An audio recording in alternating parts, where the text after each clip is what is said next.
muertos al pecado, pero vivos para Dios en Cristo Jesús, Señor nuestro. No reine pues el pecado en vuestro cuerpo mortal, de modo que lo obedezcáis en sus concupiscencias, ni tampoco presentéis vuestros miembros al pecado como instrumentos de iniquidad, sino presentaos vosotros mismos a Dios como vivos entre los muertos, y vuestros miembros a Dios como instrumentos de justicia. Porque el pecado no se enseñoreará de vosotros, pues no estáis bajo la ley, sino bajo la gracia. Hemos estado estudiando este pasaje de Romanos capítulo 6, el versículo 12 al versículo 14.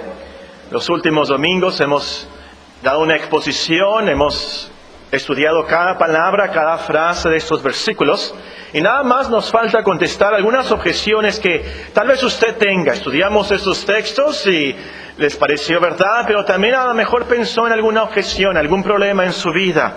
Y vamos a terminar después con algunas aplicaciones finales. Ahora, antes de comenzar, les tengo que advertir que este sermón es un tanto peligroso.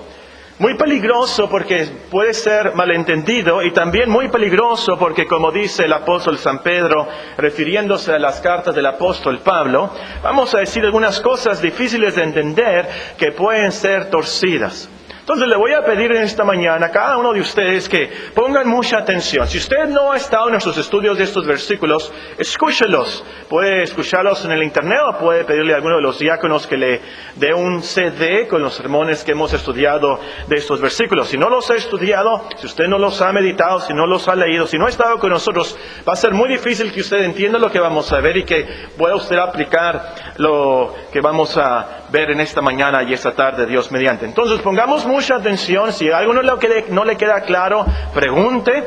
Y al escuchar el sermón en sí, ore al Señor: Señor, ilumíname, dame entendimiento. ¿Cómo puedo yo aplicar estas cosas a mi vida? Muy bien, en primer lugar, contestemos la objeción que pudieran tener sobre el versículo 12. Versículo 12 dice: no reine pues el pecado en vuestro cuerpo mortal, de modo que lo obedezcáis en sus concupiscencias. No reina pues el pecado en vuestro cuerpo, de modo que lo obedezcáis en sus deseos carnales. Puede ser otra traducción. A lo mejor usted piensa esta objeción: aquí se me ordena que el pecado no reine en mi vida, pero ese es mi problema. Ese es mi problema, que el pecado reine en mi vida. Yo no quiero pecar, pero peco. Yo no quiero que el pecado me tiente, pero el pecado me tienta todos los días. Y ese es mi problema. Tú me dices que no reina el pecado, pero el pecado reina en mi vida. ¿Qué hago? Bueno, la respuesta a esta objeción, en primer lugar, es que hay una gran diferencia entre que el pecado more en tu vida y que el pecado reine en tu vida. Que el pecado reine en tu vida significa que tú siempre le obedeces, que lo obedeces voluntariamente, que lo obedeces alegremente, que tú haces lo que el pecado te dice, lo obedeces como un rey. Ahora, ningún cristiano hace eso, por supuesto que no. Romanos 7 sí nos enseña que el pecado mora en nuestras vidas, aún como cristianos. El apóstol San Pablo confiesa que el pecado mora en él, nos dice en este capítulo. Vamos a llegar ahí un día de estos. Pero el caso es que el pecado mora en el cristiano como un invasor. A lo mejor usted tiene una propiedad, alguien le dejó una propiedad allá lejos de las afueras de Hermosillo y ya se ha extendido tanto la ciudad que ya llegaron los invasores para allá. Y usted se enoja. Es su propiedad, la están invadiendo. Y así con el pecado en la vida del cristiano. El pecado es un invasor, usted no quiere que esté allí, nos choca, nos altera, odiamos el hecho que están ahí, nos entristece que está en nuestras vidas. No queremos obedecerlo, mora así, está ahí como un invasor, no queremos obedecerlo, hacemos todo lo posible por desobedecerlo al pecado. Si caemos en sus tentaciones, como cristianos nos arrepentimos, todos los días nos arrepentimos, confesamos nuestros pecados, sabiendo que Dios es fiel y justo para perdonarnos de todo pecado. Y por amor a Dios entonces nos esforzamos por no caer en esos pecados, por desobedecer al pecado. Ahora, lo más importante en esto, y aquí creo que te vas a calmar, es que como cristiano no quieres obedecer al pecado como un rey, porque tú ya tienes otro rey. Tu rey ahora es nuestro Señor Jesucristo. Él es tu Rey soberano. Tú puedes cantar de corazón el himno que dice: Jesús es mi Rey soberano, mi gozo es cantar su loor. Es Rey y me ve cual hermano, es Rey y me imparte su amor. dejando su trono de gloria, me vino a sacar de la escoria, y yo soy feliz por él. Señor, ¿qué pudiera yo darte por tanta bondad para mí? ¿Me basta servirte y amarte? ¿Es todo entregarme yo a ti? Entonces acepta mi vida, que a ti solo queda rendida, pues yo soy feliz por ti. Ahora, esto nos lleva a la objeción que pudieras tener del versículo 13. Véanlo, versículo 13, Romanos capítulo 6 y el versículo 13. Ni tampoco presentéis vuestros miembros al pecado como instrumentos de iniquidad, sino presentaos vosotros mismos a Dios como vivos entre los muertos, y vuestros miembros a Dios como instrumentos de justicia. Ya estudiamos este versículo.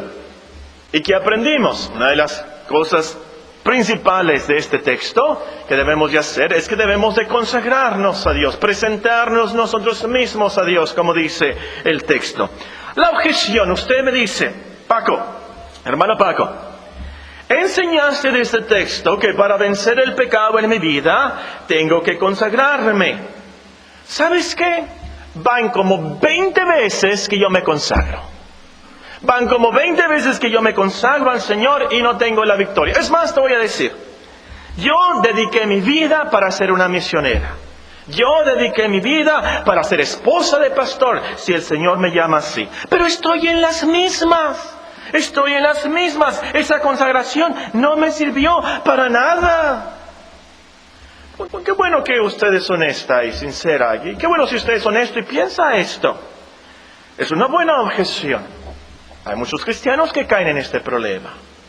Vamos a suponer que yo voy a su cocina, la visito y veo ahí en la mesa un trasto con harina y yo le pregunto, ¿y qué es eso? ¿Qué estás haciendo?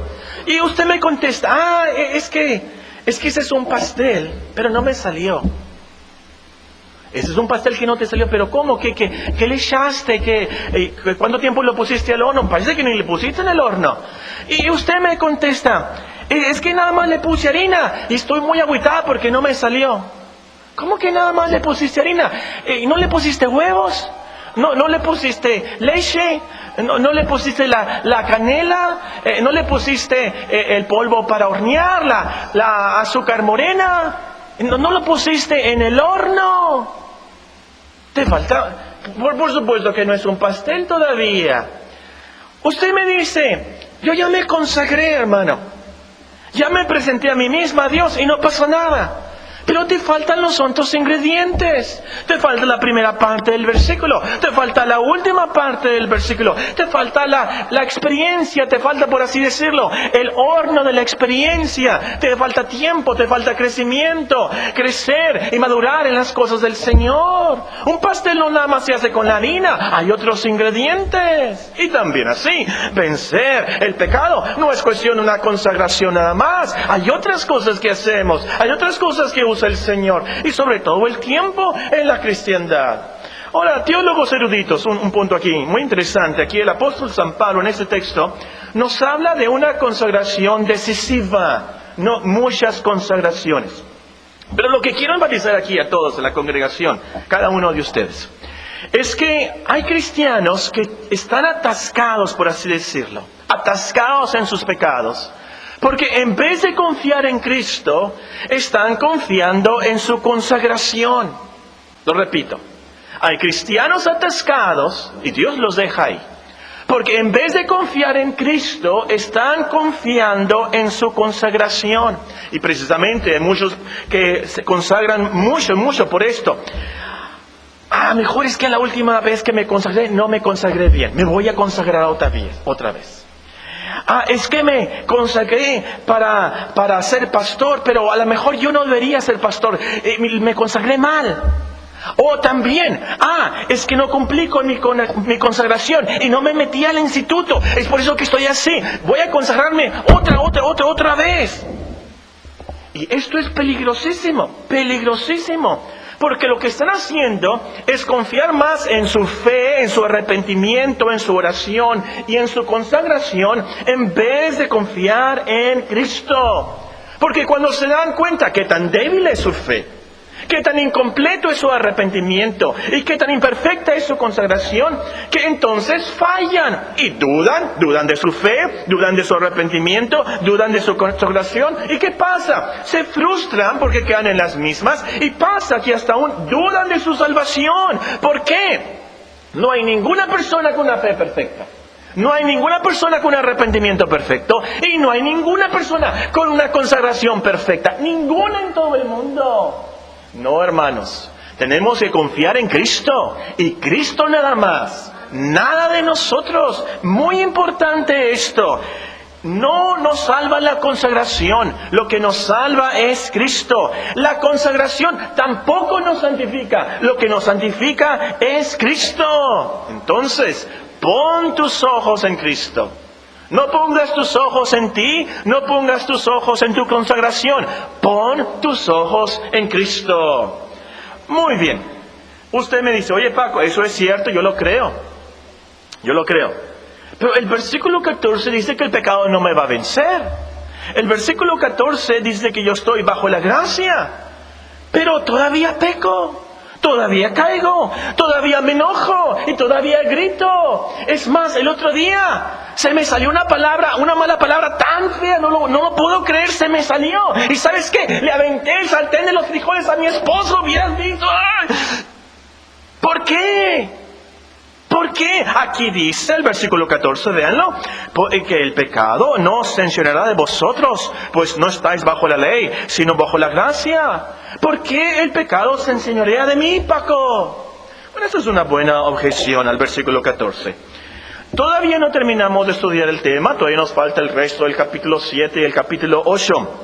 Pero vamos a extendernos un poco en esta respuesta porque creo yo que hay que entender bien el versículo y hay que estar bien en esto para poder comprender después lo que nos dice el apóstol. Y no creamos que el apóstol se está contradiciendo después con lo que nos dice después en el capítulo 7.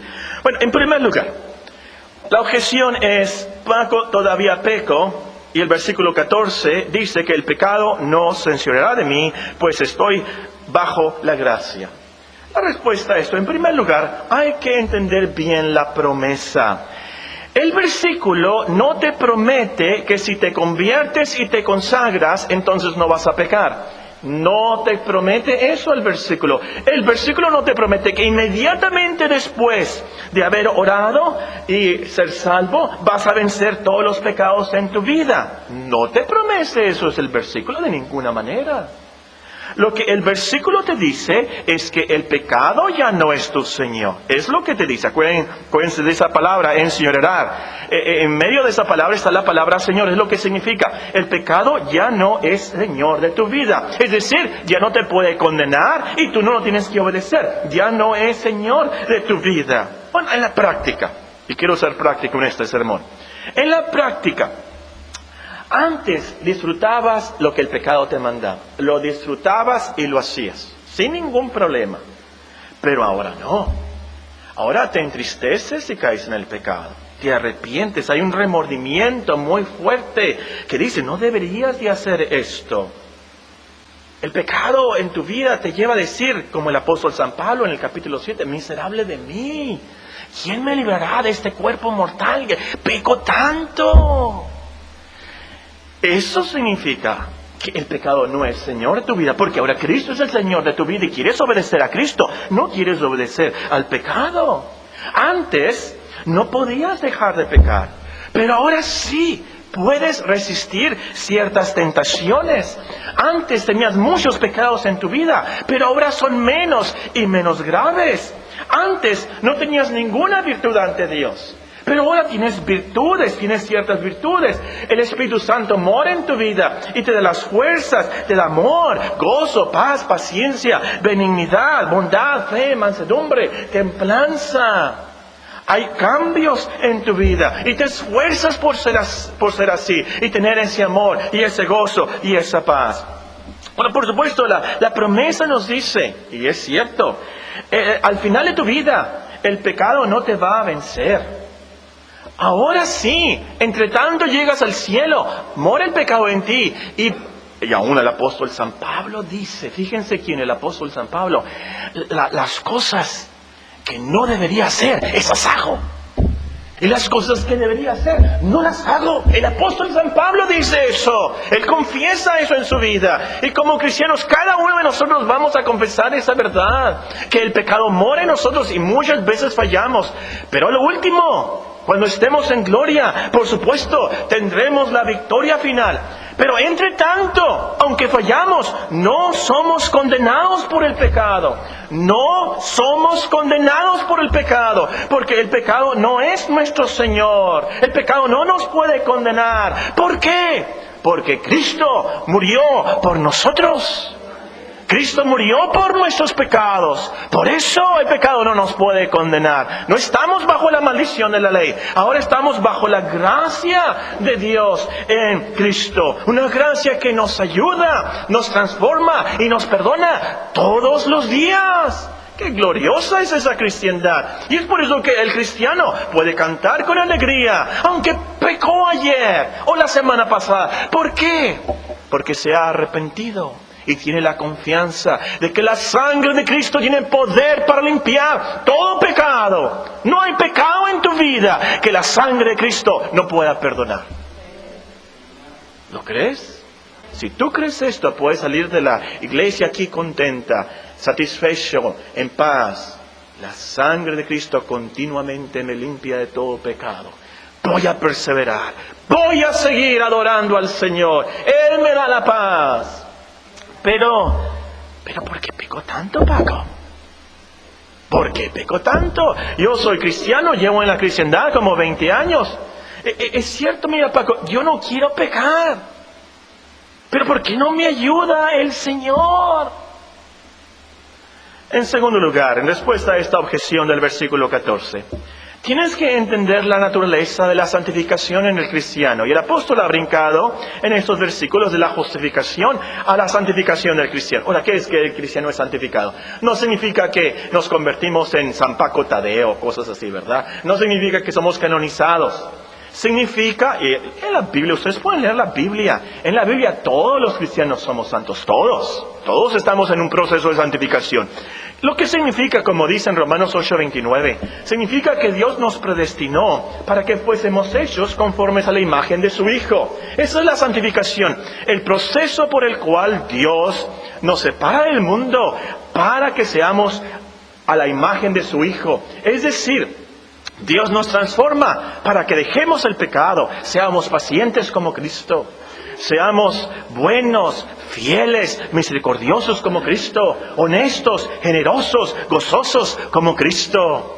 Y lo más glorioso de esto para mí, hermanos, es que lo que nos asegura la santificación es que Dios es el que hace en nosotros y nos da el querer como el hacer por su buena voluntad, para su gloria. Filipenses 2:13 nos dice eso. Dios es el que nosotros produce el querer como el hacer por su buena voluntad. ¿Cierto? Nosotros actuamos en la santificación. Claro, por supuesto que sí.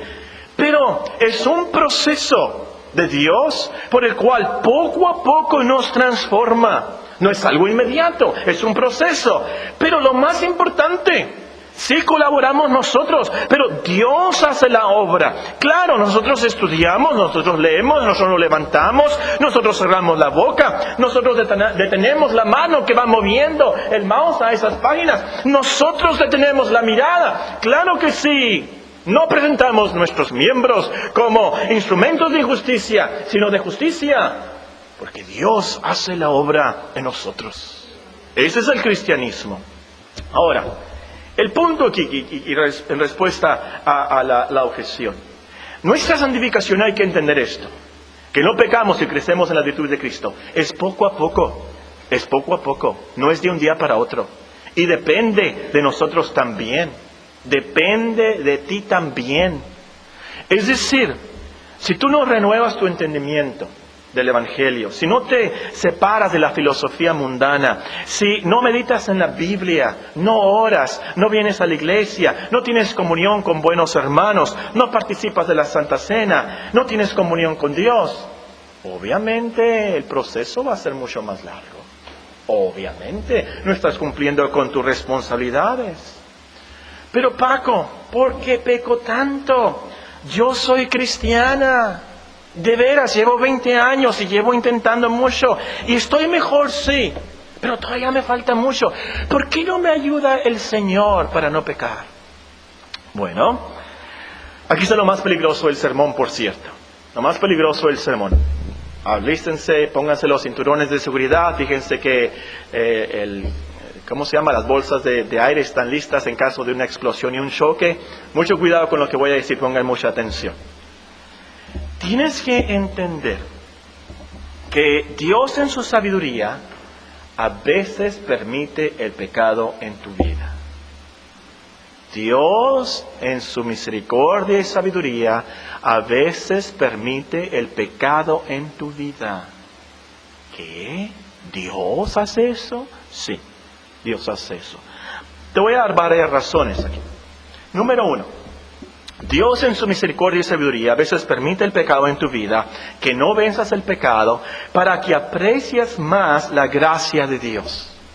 Para que reconozcas,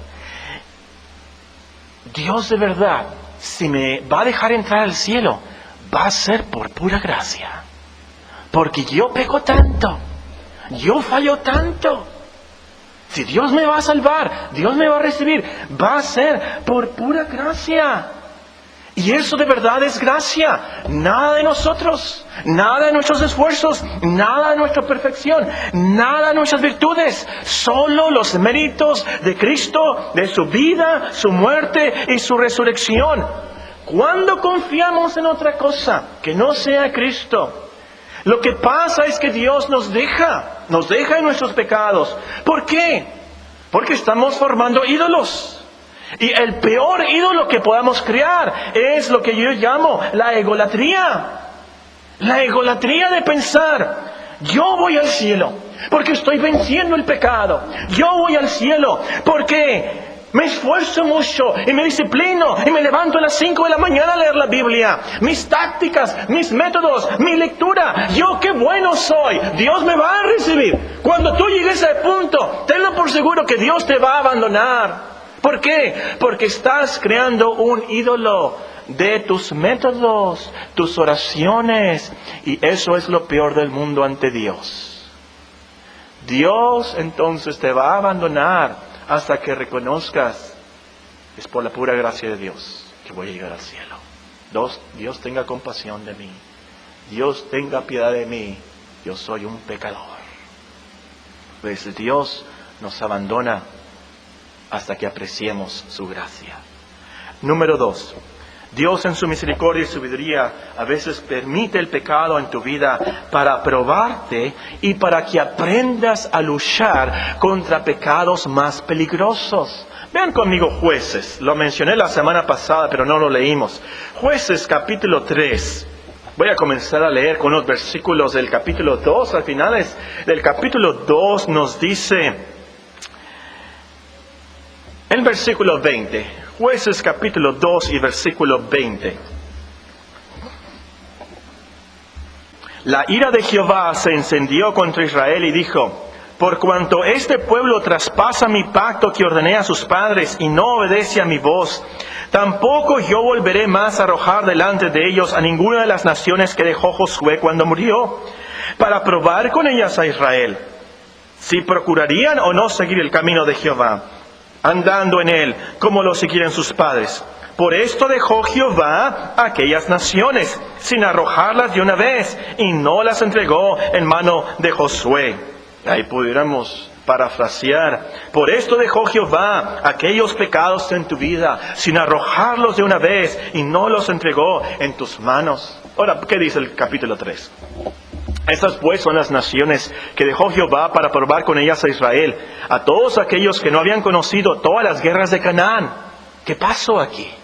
No habían conocido las guerras de Canaán, solamente para que el linaje de los hijos de Israel conociese la guerra, para que la enseñasen a los que antes no la habían conocido. Los 5 príncipes de los filisteos, todos los cananeos, los sidonios, los heveos que habitan en el monte del Líbano, desde el monte de Baal Hermón hasta llegar a Hamat, y fueron para probar con ellos a Israel, para saber si obedecerían a los mandamientos de Jehová que él había dado a sus padres por mano de Moisés. Así los hijos de Israel habitaban entre los cananeos, heveos, amorreos, fereceos, heveos y jebuseos, y tomaron de sus hijas por mujeres, y dieron a sus hijos a los hijos de ellos, y sirvieron a sus dioses. ¿Ven lo que pasó? Dios dejó ciertos enemigos ahí, ciertas tribus, ciertos pecados, por así decirlo, para probarlos. Y para que conocieran la guerra, para que aprendieran a ir por ejércitos, que aprendieran la disciplina de la guerra, que aprendieran a usar la armadura de Dios. Entonces, Dios permite pecados en tu vida para probarte a ver si le amas. Para probarte muchas veces a ver si vas a perseverar en la cristiandad, aunque caes en tribulaciones, aunque caes en tentaciones. Amas a Dios, aunque estás mal. Vas a perseverar, aunque Dios no te ayude. O vas a perseverar a tu conveniencia, si Dios te ayuda con tus pecados, en tus tribulaciones. Esa es la cuestión aquí. Dios es muy sabio en esto y muy misericordioso. Porque muchas veces, y como lo vemos aquí, Dios deja pecados en nuestras vidas también para que aprendamos a luchar, a orar contra otros pecados más grandes. Todos los pecados, por supuesto, son malos. Todos los pecados son contra la ley de Dios, por supuesto. Todos los pecados merecen castigo. Pero hay pecados, nos dice la Biblia, que llevan a la muerte. Son más peligrosos. El orgullo, la vanagloria, la soberbia, esos son los pecados más graves. Es por eso que Dios permitió un aguijón en la carne en el apóstol San Pablo. Él nos dice de esto en 2 Corintios 12. Hay algunos que piensan que ese aguijón en la carne era una tentación carnal muy fuerte. San Pablo nos dice en la primera parte del capítulo algo muy interesante, muy interesante. Dice que él, no sabe si en el cuerpo o fuera del cuerpo, subió al paraíso, al cielo. Y escuchó unas cosas tremendas que el hombre no puede ni siquiera describir.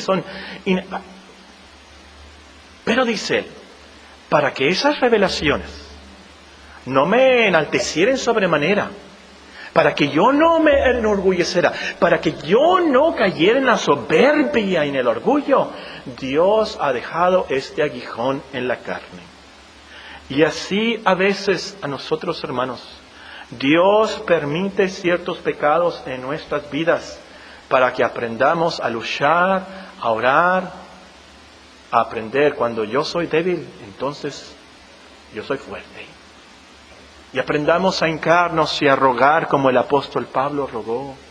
Y podamos vivir creyendo en la gracia de Dios. Porque a lo último eso fue lo que lo calmó. Bástate mi gracia. Entonces dijo él, por amor a Cristo voy a sufrir esto. Muy bien, número 3. Dios en su misericordia y sabiduría a veces permite el pecado en tu vida para que aprendas a tener compasión y ayudes a otros hermanos que sufren con esos pecados u otros pecados. Ahí pueden apuntar 2 Corintios capítulo 1 versículo 4 o también Lucas 22:31. Vamos ahí a Lucas, es el pasaje cuando el apóstol Pedro es advertido que va a negar a nuestro Señor Jesucristo. ¿Se acuerdan? Pedro negó a nuestro Señor Jesucristo 3 veces en el tiempo de la crucifixión cuando él es arrestado. Nuestro Señor Jesucristo lo había advertido y vean lo que le dice Lucas capítulo 22 y versículo 31.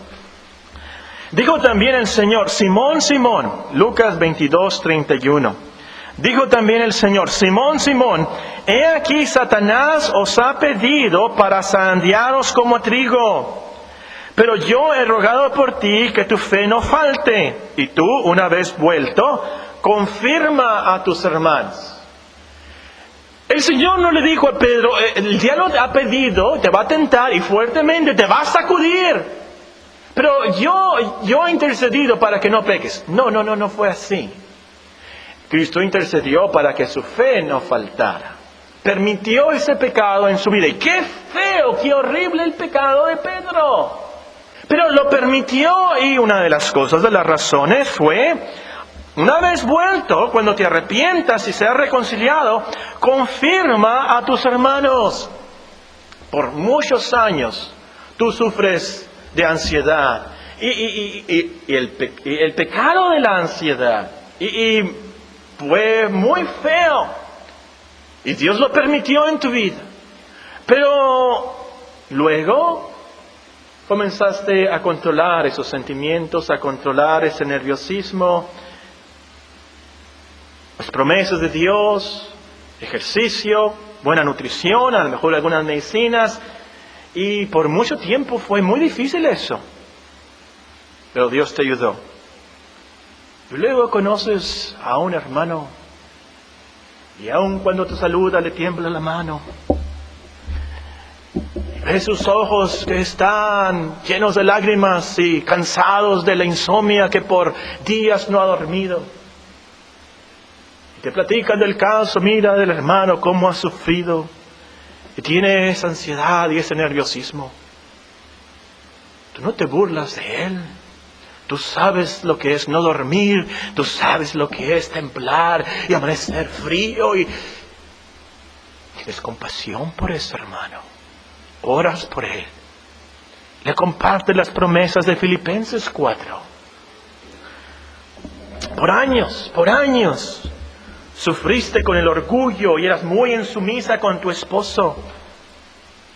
Por años, y le pediste al Señor muchas veces de rodillas, Señor, dame humildad, Señor, ayúdame, yo sé que estoy mal.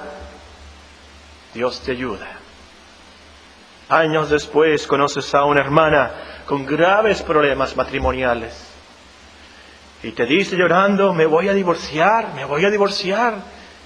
Y es mi culpa. Yo sé que es mi culpa, pero yo soy así, no puedo cambiar.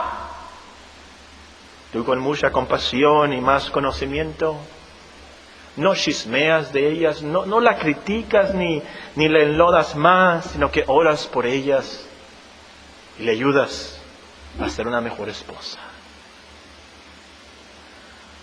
De joven, adicto a la pornografía, y oraste y rogaste y hiciste tanto por dejar ese pecado. Y el Señor por meses te dejó ahí. Tú venías a la iglesia, venías a los tiempos de oración, le confesaste este pecado a tu hermano para que te ayudara y el Señor te dejó ahí. Pero después te das cuenta que tus hijos están cayendo en lo mismo. Y con cuánta compasión y con cuánta sabiduría vas con tus hijos y los ayudas, sabiendo qué tan difícil es esa adicción. Si no hubieras pasado por lo mismo, no lo entendieras. Por eso, a veces Dios permite pecados en nuestras vidas. También, número 4, en penúltimo lugar, Dios en su misericordia y sabiduría a veces permite el pecado en tu vida para que reconozcas qué tan pecador eres y qué tan engañoso es tu corazón. En las palabras de Jeremías capítulo 19, versículo 7, pueden apuntar ahí, Jeremías 17, versículo 9, pero también pueden apuntar ahí Lucas 18, 9 y Romanos 7, 14, los versículos que siguen ahí. Creo que la mayoría de la gente, y desafortunadamente, trágicamente, muchos cristianos creen que son buena gente. ¿Por qué? No fuman, no toman, no se drogan, vienen a la iglesia, no dicen malas palabras, no se pasan los altos ni en amarillo, no se han prostituido, nunca han estado en la cárcel, se sacan buenas calificaciones, relativamente buenas calificaciones, nunca han reprobado. Así que piensan que son buena gente. Vienen a la iglesia.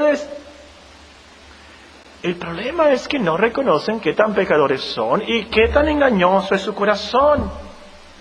¿Por qué? Se comparan con el vecino. No son tan malos como los sicarios de Monterrey, ni... No. Así que lo que pasa es que Dios los deja en sus pecados hasta que llegue el punto que llorando digan con el apóstol San Pablo, yo soy carnal, vendido al pecado. Yo sé que en mí, esto es, en mi carne, no mora el bien. Yo soy el peor de los pecadores. Eso lo dijo el apóstol San Pablo. Y Dios muchas veces nos humilla y nos deja en nuestros pecados hasta que llegamos a ese punto para que corramos a Cristo como el único Salvador. para que corramos a la cruz por el perdón, para que seamos humillados y estemos alerta entonces. Yo soy pecador y soy muy malo. De verdad tengo un corazón engañoso. El pecado mora en mí de verdad. Y seamos más precavidos en no caer en las tentaciones, sabiendo que a lo último somos unos pecadores crónicos. Por eso que en la confesión de fe dice: el todo sabio, justo y benigno Dios a menudo deja por algún tiempo a sus hijos en las tentaciones multiformes y en la corrupción de sus propios corazones, a fin de disciplinarlos por sus pecados anteriores, o para descubrirles la fuerza oculta de la corrupción y el doblez de sus corazones, para que sean humildes, y para infundir en ellos el sentimiento de una dependencia de apoyo más íntima y constante en Él, y para hacerles más precavidos contra todas las ocasiones futuras del pecado, y para otros muchos fines santos y justos. Y es cierto, hay otros fines santos y justos, otras razones por las cuales Dios permite el pecado en nuestras vidas. Pero en último lugar, Dios en su misericordia y sabiduría a veces permite el pecado en tu vida para que quieras ir al cielo con Dios. Es obvio. Si no pecáramos en este mundo, si no tuviéramos tentaciones en este mundo, el cielo no fuera tan llamativo. No quisiéramos estar en el cielo. No dijéramos como el apóstol San Pablo: para mí el vivir es Cristo y el morir es ganancia. El morir es ganancia. ¿Por qué? Porque morir es estar con Cristo, lo cual es muchísimo mejor. El morir es ganancia. ¿Por qué? Porque en el cielo ya no vamos a pecar contra Cristo. Pero entonces, sabiendo que en el cielo está Cristo, sabiendo que en el cielo ya no seremos tentados, sabiendo que en el cielo no hay diablo y no pecaremos, ansiamos estar en el cielo. Pero entonces, si no pecamos, no vamos a querer estar en el cielo. Por una simple razón: le tenemos mucho miedo a la muerte.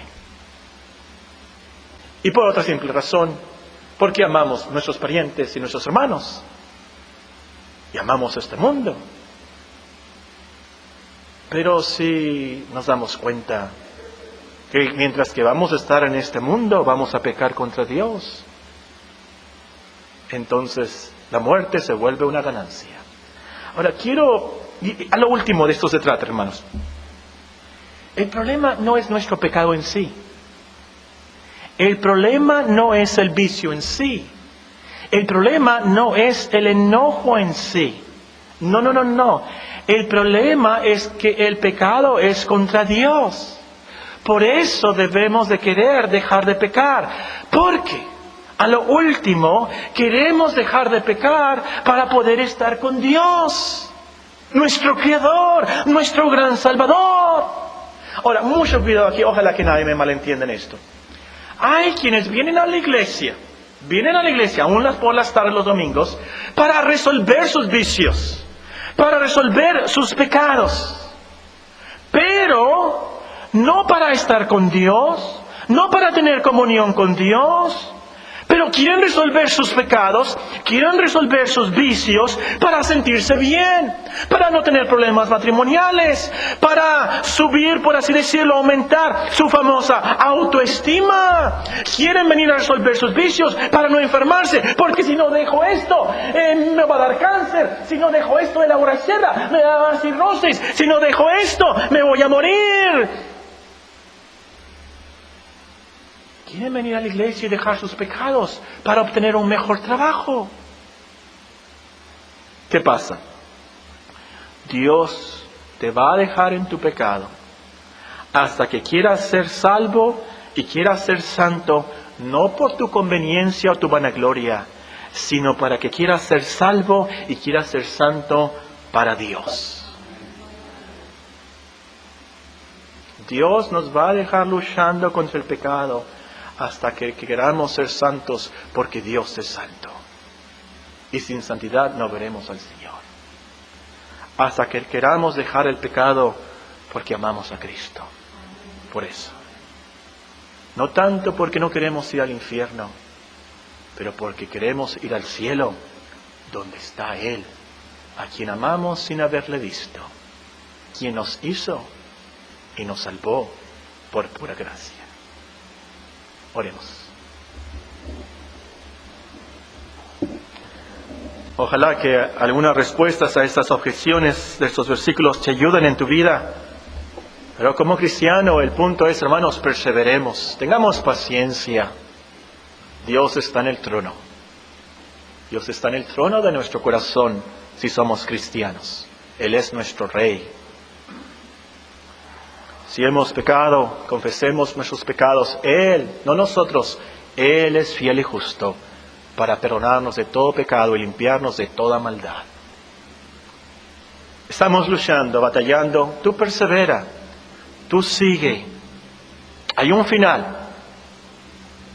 Dios te perdona, Dios te ayuda. Lo más importante del sermón, confía en Cristo. Pon tus ojos en Cristo.